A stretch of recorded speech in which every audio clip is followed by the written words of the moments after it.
how to make Riot account, create new Riot account, Riot Games. If you want to create new Riot account, simply go ahead and then actually open up your browser. Then go to riotgames.com. I'll also make sure to drop a direct link in the description box below.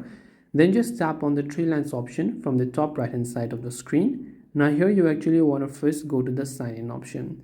Now normally over here what happens is that if you already have an account, you'd be able to log in, but since we're trying to create a new account, just scroll down and there you'll find this little button that says create account. So just make sure to go to the create account option there.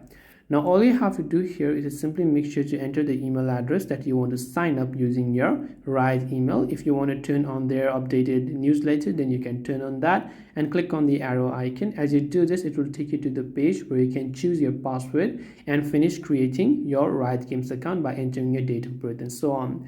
The another short way to do it is that if your account is actually linked with, let's say, Facebook, Google, and if you want to directly log in using those, you can also just select Google account, your Apple ID, PlayStation or Xbox account to finish creating and linking your Riot Games account with those.